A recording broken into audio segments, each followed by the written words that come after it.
Christmas. It's the nativity of consciousness. It is a time for us all, we who have lost touch with the tale, to rediscover the wondrous, the miraculous, the unspeakable, the wild, the odd, the strange, the impossible world of the child, the improbable faith of the believer. The story of Christmas is the story of the unspeakable and hot pursuit of the unimaginable. And some would say unattainable. And it is impossible. It is the impossible made possible. And of a momentary recognition of celebration of this amazing event by both heaven and earth. For just a moment, the familiar miracle of a baby's birth becomes a radically life-altering experience for a nation, for a people, a world, a cosmos. But the simplicity of that first Christmas has become dangerously complicated by modern technology, cosmology, theology, and economy. The problem goes beyond the overbearing commercialization of Christmas. How long have we been hearing that? Our inability to deal with Christmas simplicity reaches far beyond our pocketbooks, delving directly into the depths of our souls, fascination with the convoluted and the complex. Now, reaching back to try and recapture that simple, direct nature of that Bethlehem birth requires us to scrape off layers and layers of sedimented sentimentality, which we built up between ourselves and the incarnation. Those layers have grown so deep they now threaten to block the flow of the divine message of fleshed out love with Christmas originally communicated. It is not just the whirling dervish of secular culture that distracts us from our centered Christmas. We can be just as complicated by busyness that involves the church liturgical season as we can the economic marketing season that Christmas has now become. Choral cantatas, which we wish we had some right now. All those groups we, do the gift exchange or elephant gifts and stuff. Committee dinners. How many have designed an angel costume this year? Some of that's still going on. It can crowd out that true simplicity of the season as surely as it can going shopping and the nauseating repetition of canned Muzak Christmas carols in the supermarket or in Walmart or in Hy-Vee, all those places. Who among us cannot identify with this little boy, exhausted from a hard day of Christmas shopping, and it's all rush, noise, and shoving, when it came time to say his prayers that night, before crawling into the bed, he used the Lord's Prayer with one small change. Forgive us our Christmases as we forgive those who Christmas against us, he begged. The worst crime of Christmas may not be losing sight of the manger for the marketplace. It is just as fatal to the true meaning of Christmas to fail to recognize the other false messages. In St. Francis' time, lepers were required to carry with them little bells, which they had to ring to warn passerbys that they did instead of shouting unclean. Because you remember, they shouted unclean in Jesus' time. Well, they didn't want them shouting anymore, so he said, hey, carry some bells. Can we hear the warning bells this Christmas? The bells that warn of self-centered nostalgia and sentimentality. Yet, there's this competition for our attention that's been a part of Christmas since the church began its observance. December 25th is the official birth date of Jesus. But the date of December 25th was assigned to Jesus as an attempt to co-opt the celebrations of the birth of Mithras, which had been celebrated on this date by Romans ever since the religion of Mythos had been introduced to Rome by returning soldiers of the Roman legion. Mithras was an Indo-Iranian god of light, but in the Roman culture, Mithras became the invincible god of celestial light, the sun. The ceremonies were marked by a bull sacrifice, a sacramental communion of bread, water, and wine, often conducted in caves or grottos. Now, Jesus' actual natal birthday is never mentioned in the Gospels.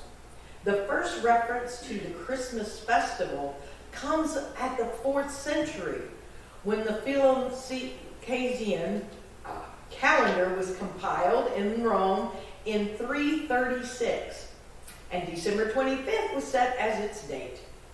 In the Eastern Roman Empire, the main celebration is January 6th, and according to Pope Liberius, that date was set to counteract the Saturnalia and the Mithridatic ritual in honor of the birth of the sun.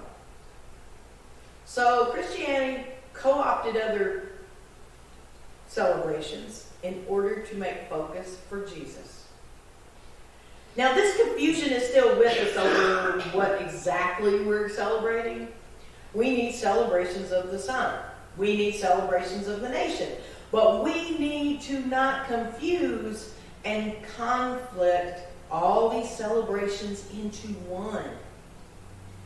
Now, this title, Crime of Christmas, actually comes from an essay by Lionel Basney. He was an English professor at Calvin College. And in an editorial in the final issue of Reform Journal entitled A Way of Doing Things, he identifies with the feelings of people who hate the Christmas holiday, although he denounces the hypocrisy of the way we bemoan the commercialization of Christmas while we accede to the commercialization of the rest of our lives. Which pretty much, we don't want commercialization of Christmas, but we still have it for every day. Basney defines this problem as the crime of Christmas. The real crime of Christmas, he writes, is the way we keep pretensions on its simplicity.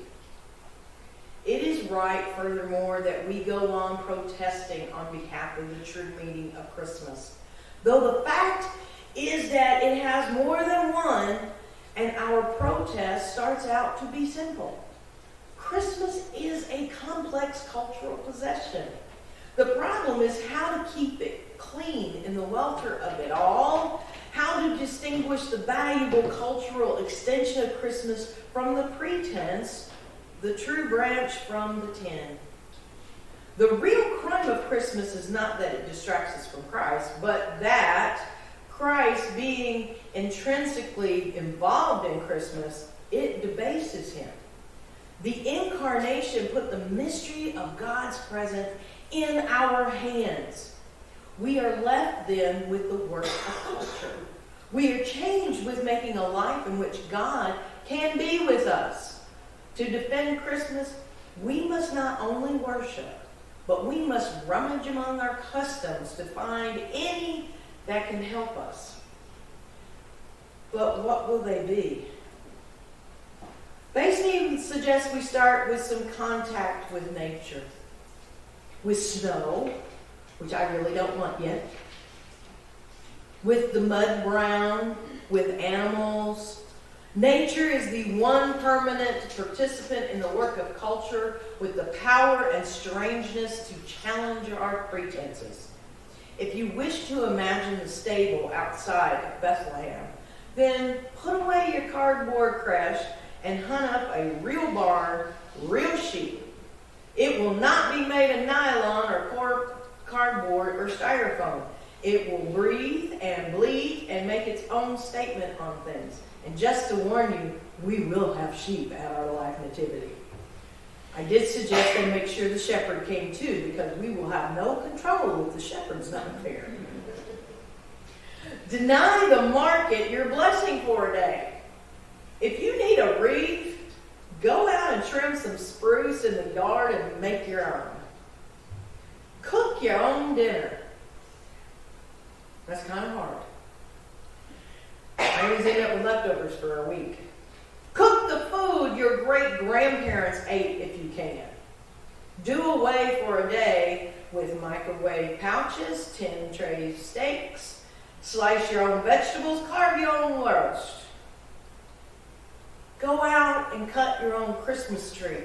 I was headed to Warrensburg. Actually, I was headed to Lowe's to get a new filter for my refrigerator, and then that's not what I got. But they were lined up at the Christmas tree farm. I mean, down the road, parked up there by the old car that has the honey, and I'm going, oh man, I wonder if they have a little one. Cut your own Christmas tree, and if you can, in the snow if possible, or in a bare pasture. Let it gum up the carpet with sap. Drip needles on the presents. It will be a little remote, a little strange. It comes from outside. And that way it may impress you with some of the strangeness of the holiday. Some of the essential refusal to be domesticated. For Jesus also came from outside, and the sheep and the spruce trees and the snow, in their languages, call him master too. Do something that doesn't make sense. As novelist Madeleine L'Engle reminds us, this is the irrational season, when love blooms bright and wild. Had Mary been filled with reason, there had been no room for the child.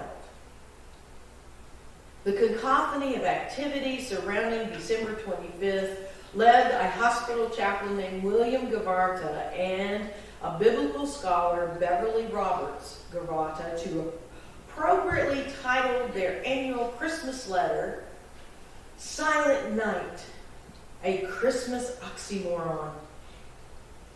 And yet each year Christmas identifies with Yates' second coming in the aptness of its phrase, slouching towards Bethlehem. Each year our trek towards Bethlehem starts in a slouch, develops in a droop, and then suddenly, just before our spirits tumble from the season's burdens and weight, we find ourselves getting excited and moving fast toward Bethlehem. Posture erect, spirits high, anticipation mounting. We have been surprised by God. But sometimes, like Herod, we are surprised by fear. And sometimes, like the Magi, we are surprised by wisdom from the ordinary. And other times, like Mary, we are surprised by angels unaware. Many times, like the shepherds, we're surprised by joy. But always, like planet Earth on that silent night long, but not that long ago, we're surprised by a God who is full of surprises. Are we open to receiving God's surprises, which are around the corner of every hour of every day? Are we open to being surprised by faith in the midst of dialogue with doubt? Energy when it seems you have used up the last ounce. Peace that passes understanding and misunderstanding. Patience that kicks in just when self-control keels over. And hope that stands its ground against the multitude of the world's missiles and miseries. The love of Christ. That is the source of all Christmas surprises and true Christmas joy. It is the simple center of this holy day, holiday, which has become increasingly elusive as our festivities have become more frenzied and our life more frantic. Martin Luther understood the essence of Christmas in a way that is still compelling. He whom the world could not enwrap, yonder lies in Mary's lap. Amen.